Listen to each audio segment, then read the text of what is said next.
संघर्ष टाइम्स, समस्या जनतेची, साथ आमची. कर्जत तालुक्यात ग्रामपंचायत पोटनिवडणुकीची रणधुमाळी. 6 पैकी 4 बिनविरोध. 2 जागांवर 28 एप्रिलला थेट मतदान. कर्जत तालुक्यातील विविध ग्रामपंचायतीमधील रिक्त सदस्य पदांसाठी जाहीर झालेल्या पोटनिवडणुकीची प्रक्रिया आता निर्णायक टप्प्यात पोहोचली आहे. तालुक्यातील अंभेरपाडा, दहिवली तर्फे, वरेडी, गौरकामत आणि पाली तर्फे कोथल, खलाटी या 4 ग्रामपंचायतीमध्ये एकूण 6 जागांसाठी निवडणूक होणार आहे. या निवडणुकीत काही ठिकाणी उमेदवार बिनविरोध निवडून आले आहेत, तर 2 जागांसाठी प्रत्यक्षात निवडणूक होणार आहे.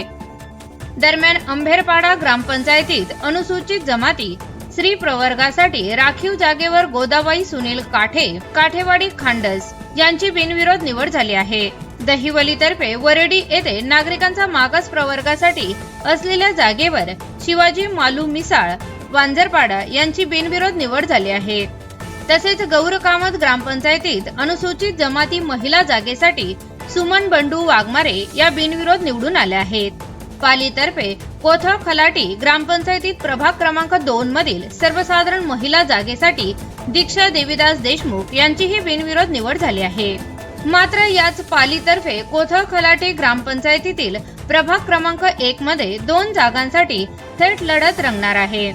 सर्वसाधारण महिला जागेसाठी स्नेहा स्वप्नील देशमुख, निशाणी गॅस सिलेंडर आणि श्रुती समीर दळवी, निशाणी सिलिंग फॅन यांच्यात सामना होणार आहे.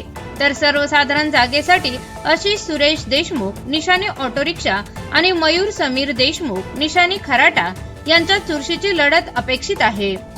निवडणूक कार्यक्रमानुसार मतदान 28 एप्रिल रोजी होणार असून 29 एप्रिल रोजी मतमोजणी होऊन निकाल जाहीर केला जाणार आहे. या पोटनिवडणुकीमुळे ग्रामपंचायतीमधील रिक्त जागा भरल्या जाणार असून स्थानिक स्वराज्य संस्थांचे कामकाज अधिक सक्षम होण्यास मदत होणार आहे.